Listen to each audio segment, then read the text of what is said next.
The US Navy's first competition for a jet fighter took place in the second half of 1942. As one of the most successful wartime aviation companies, Grumman was one of the numerous companies to offer a potential design and was probably considered a front-runner by any external observers.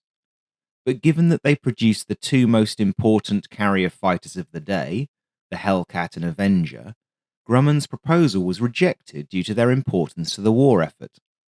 This marked the beginning of a long process for Grumman to enter the jet era.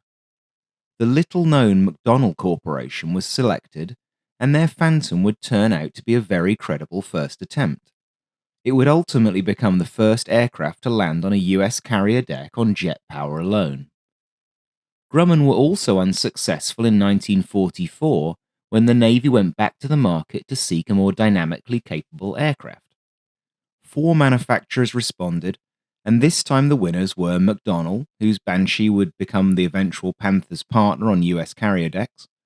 North American Aviation got an order for their Fury, which would turn out to be largely useless, and Vought for the Pirate, which was worse.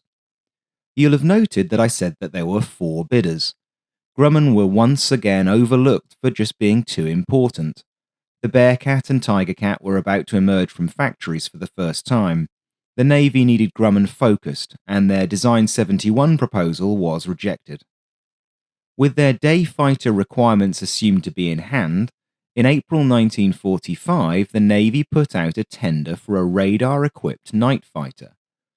This aircraft was to be a side-by-side 2-seater with a combat radius of 350 miles and ability to attack both air and ground targets. It was to be capable of over 450 miles per hour and climb at least 3,500 feet per minute. A dozen companies were included in the competition.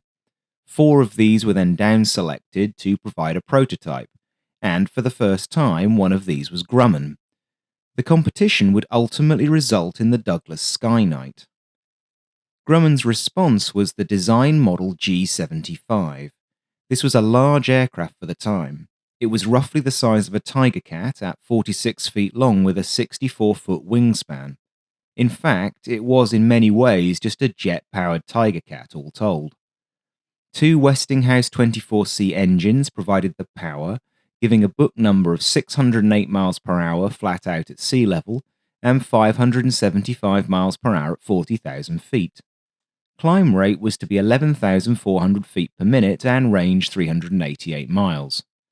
It sounds like a unicorn, and it probably was. Even so, it received the go-ahead from the Navy on April 3, 1946.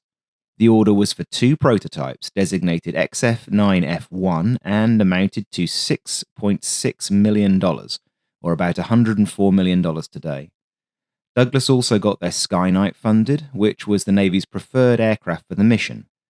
Grumman's entry was the fallback, which was lucky as it immediately started to encounter difficulties. The F7F Tiger Cat was undergoing deck landing trials at the time, and they were not going well. Because of the similarity of the F7F to the XF9F1, the Navy's view was that the jet fighter would never be suitable, and it was stopped in June 1946.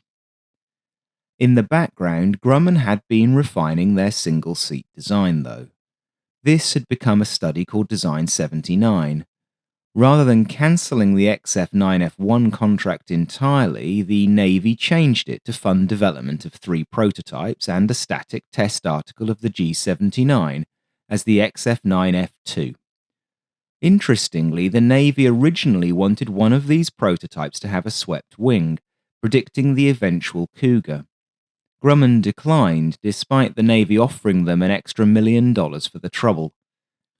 This was perhaps evidence of Grumman's quite conservative engineering culture at the time. They applied the best current thinking in rugged, reliable packages. They were not radical innovators. Grumman produced 4 variant studies of the design, of which their preferred option resembled a Gloster Meteor and featured 2 engines in wing nacelles. Grumman's view was that 2 engines were necessary for reliable operation over water. They also believed that this configuration would be easier to maintain because of its looser packaging. Engineering conservatism again. The Navy preferred a design with a single Rolls-Royce Nene engine, which offered the strongest performance of the four. Grumman was skeptical that this design would be possible within the Navy's 2-year time horizon, but as the customer is always right, they proceeded with it. This would prove an excellent decision, particularly as the Nene was one of, if not the best engine of its generation, both in terms of power and reliability. Amusingly, a new company called the Taylor Turbine Company had managed to negotiate the US license for the Nene. The Navy was not convinced that such an organization could produce the required engines and parts, so they forced the issue and had the license transferred to Pratt & Whitney. It would be known as the J42 in service, and over 1,100 would be produced. The prototype XF9F2s were very successful. They were fast straight out of the box with only a few vices. Most significant was pronounced snaking at all speeds. It turned out that this was due to fuel sloshing around in the tanks and solved using baffles. Lack of stability at low speeds was fixed by increasing the size of the vertical and horizontal tail surfaces and changing their profile. The aft end was also strengthened after one of the prototypes had its tail ripped off during an arrested landing. Otherwise, it was a solid carrier fighter with no obvious problems.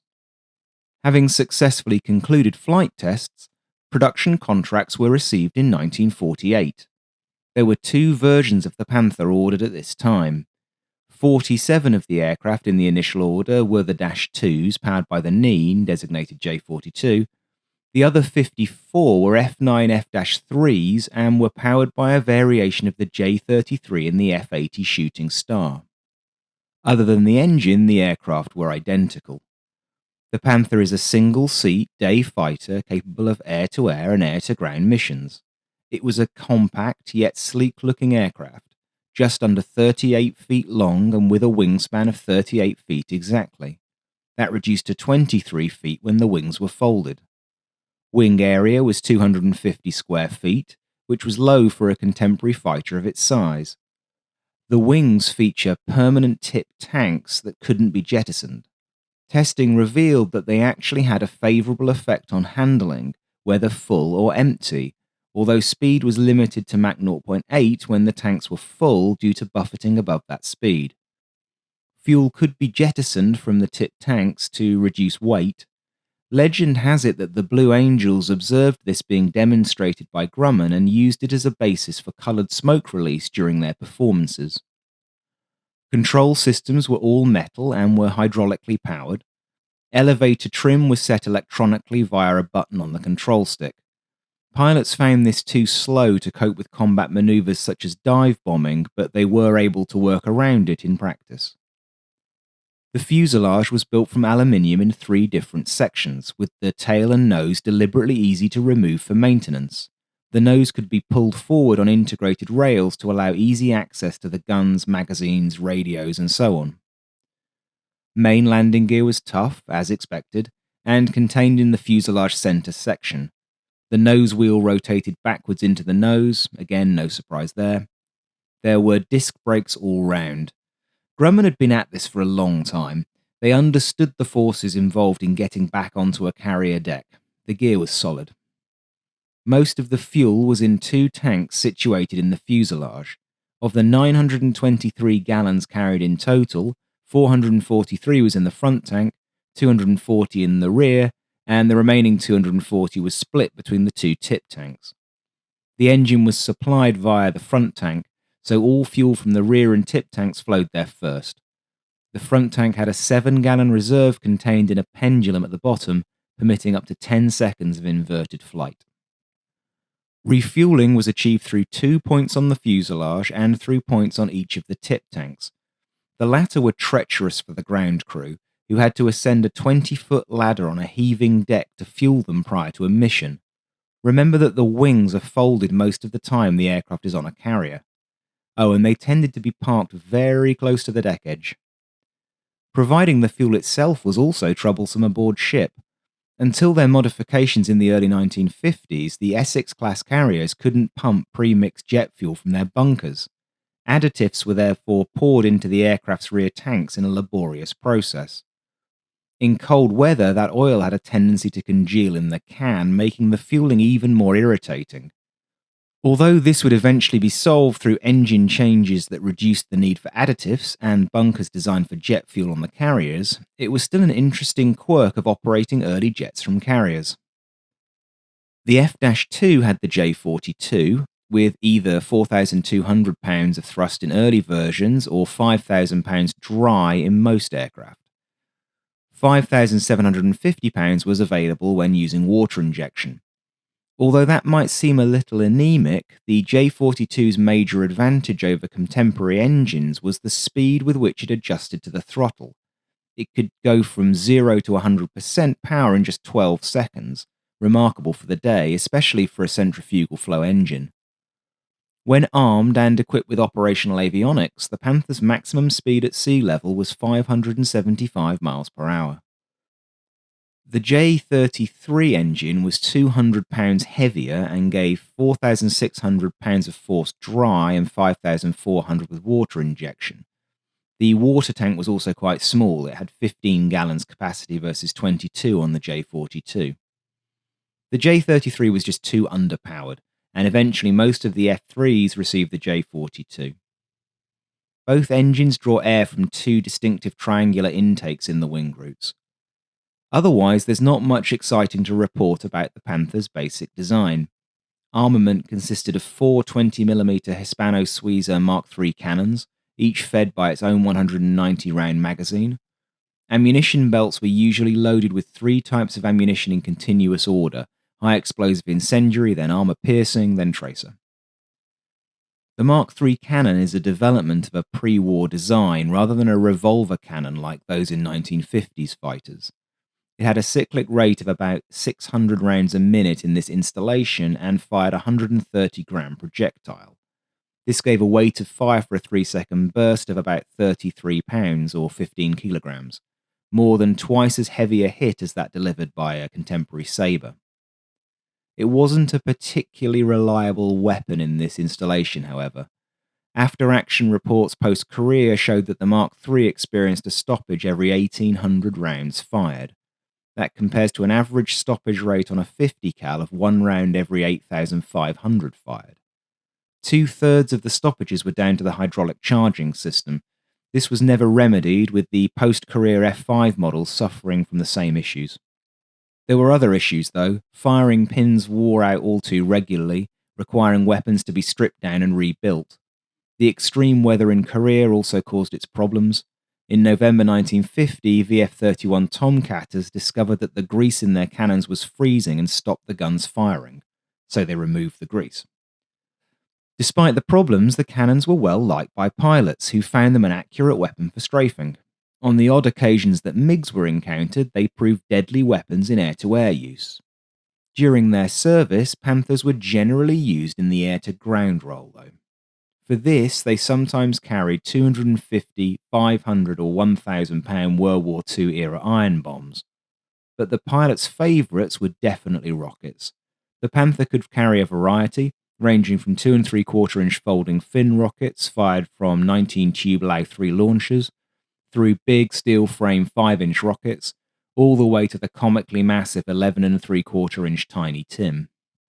This absolute unit of a rocket had a range of 1,640 yards and carried a 150-pound warhead that hit with the force of a 500-pound bomb. Designed for attacking bunkers, it couldn't be fired straight off the pylon because the rocket blast would damage the Panther.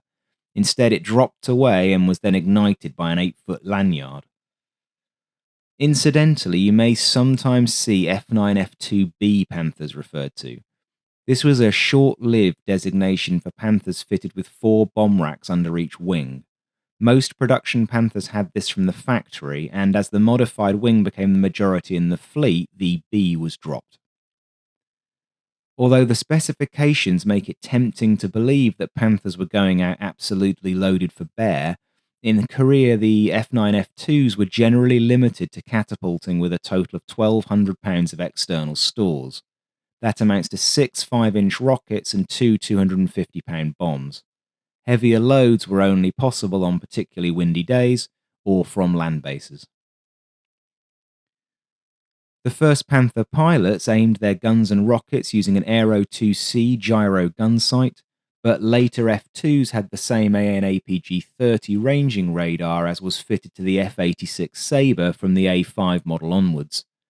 There was no search radar, although a number of navigation radios were fitted to help locate the carrier. Avionics were frankly unremarkable for the period. They were neither good nor bad. An issue encountered early in the Panther's life was with gun gas gathering inside the nose cone. That gas had a tendency to explode, driving the nose cone forward on its rails and leading to a rather compromised aerodynamic situation, as you can see here.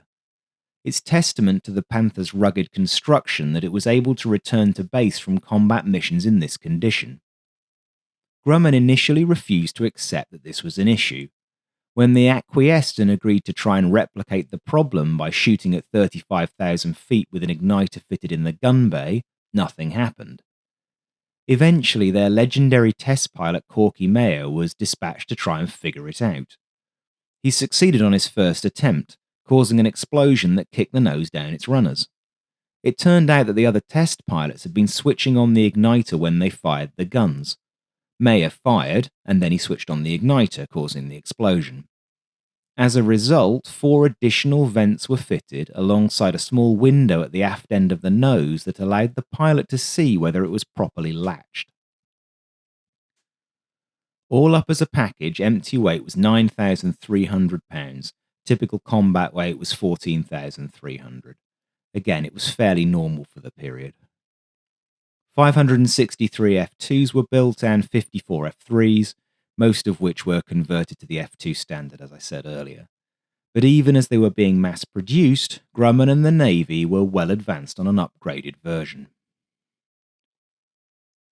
The most numerous and most capable Panther variant was the F9F5. 616 were built from 1951 to 1953.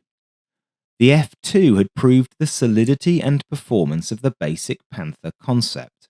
However, the Navy wanted more range, more speed, payload, and acceleration. To get this, they extended the fuselage by 19.5 inches forward of the wing, increasing fuel capacity by nearly 10% to 1,003 gallons. In order to deal with slight instability issues caused by the increased length and weight, the vertical tail grew a little. To take advantage of increased power, the wings got thinner. This turned out to not be such a good idea, as the increased forces they were able to generate when turning caused some additional issues with the airframe.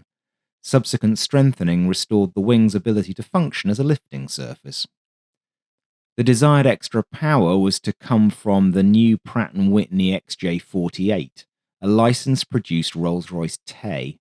But apparently, having learned few lessons from the first attempt to source an alternative, the Navy and Grumman also wanted a version with Allison's original and much-touted J33A16. Hence, there are 2 upgraded Panthers, making the casual observer think that there are more iterations of the type than in fact existed.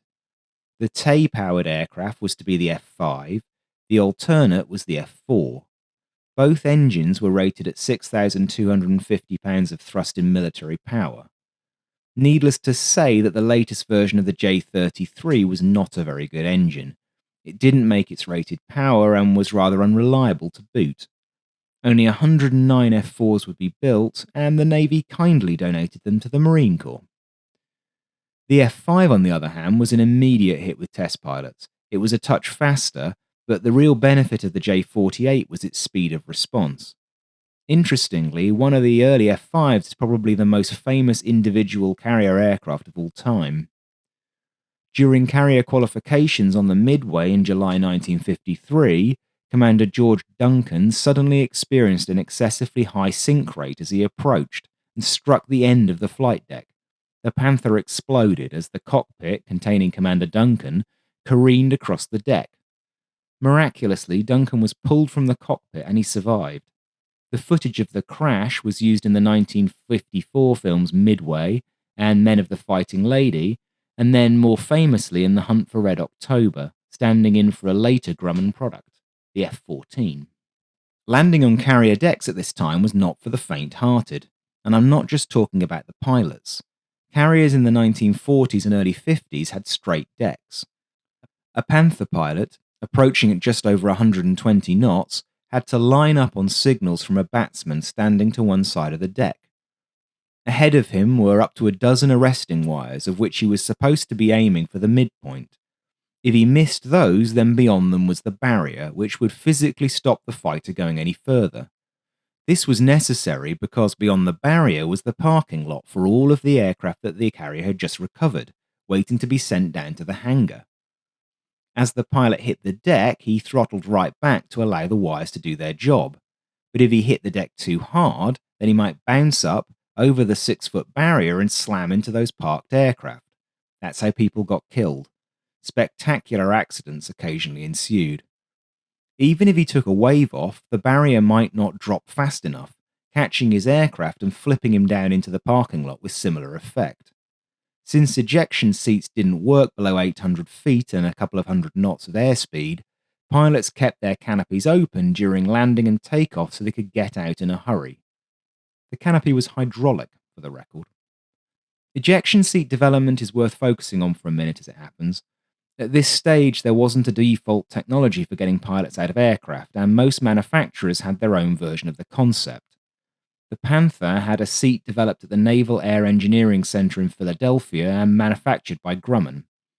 Lieutenant Carl C. Dace of VF-111 used this seat when he became the first US aviator to eject from an aircraft in combat. His Panther was hit by AAA while strafing. He ejected at 2,000 feet over water and was rescued. Although the F-5 did successfully qualify as a carrier fighter, the Navy told Grumman that they would withdraw it if the stall speed wasn't reduced by at least 12 miles per hour. This stipulation stumped the Grumman engineers until Corky Meyer realized that the problem was caused by turbulence along the wing leading edge. He had the machine shop make up a fence that interrupted the flow along the leading edge, knocking 9 miles an hour off the stall speed. Modifications to the flaps completed the job. It's interesting to me, having been born in an age of computer-designed everything, to imagine the intuitive skill of test pilots like Meyer and engineering teams across the 1940s and 50s aviation industry. They created the jet age by trial and error.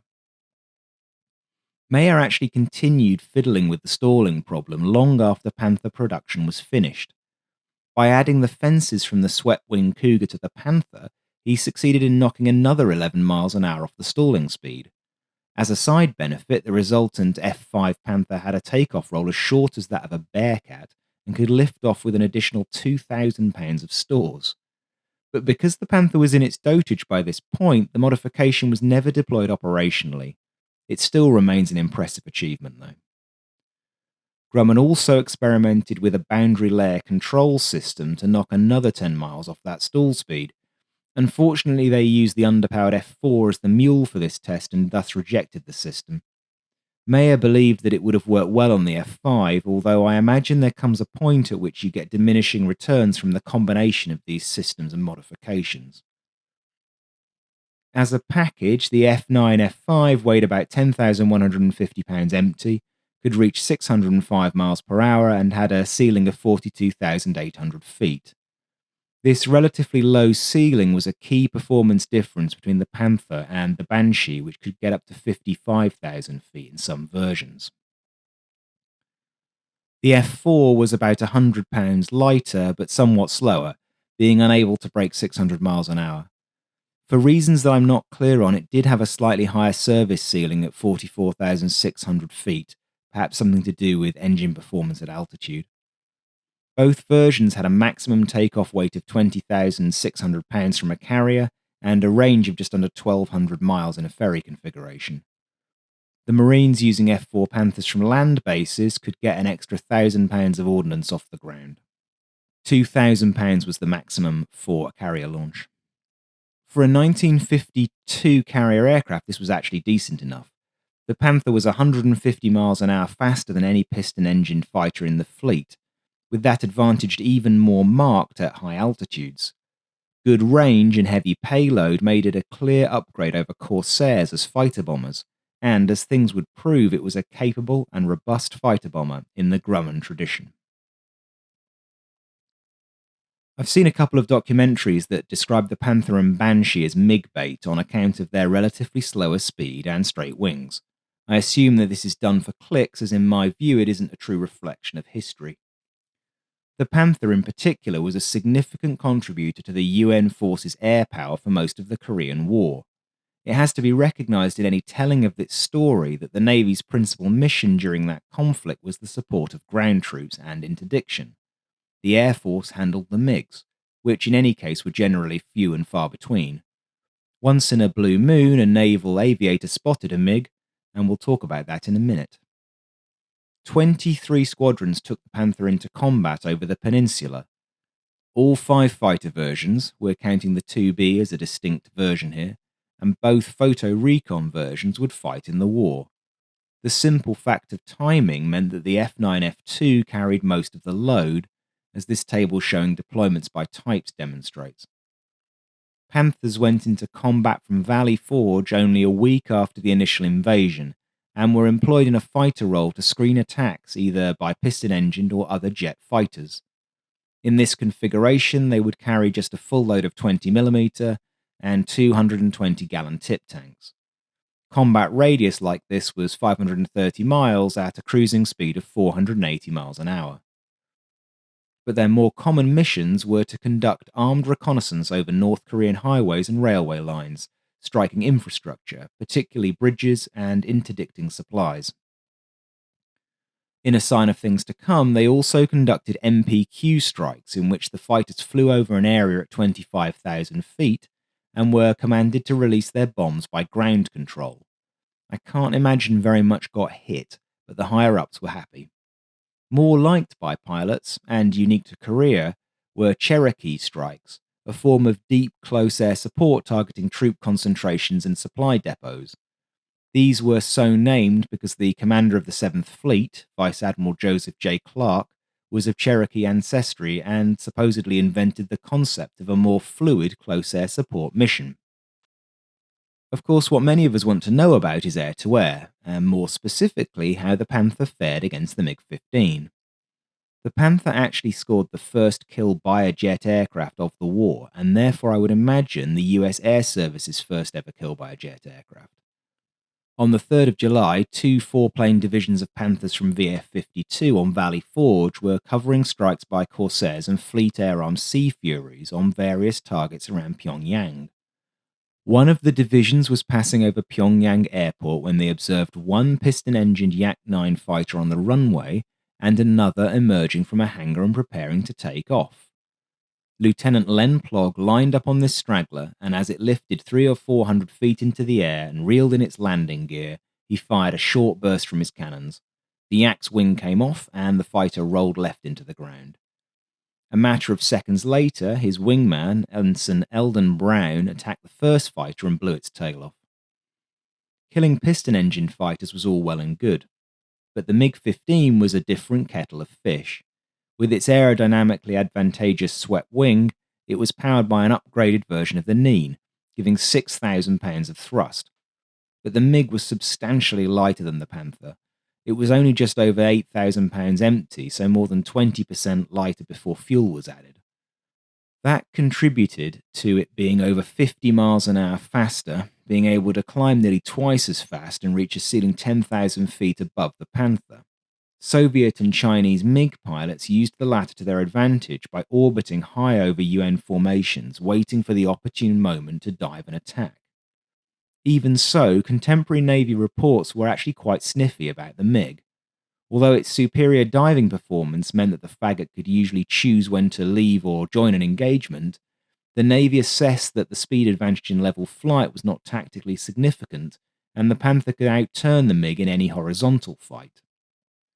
Indeed, it was a Panther that made the first US MiG kill of the war as well, and as I've said before, probably the first jet-on-jet kill in history.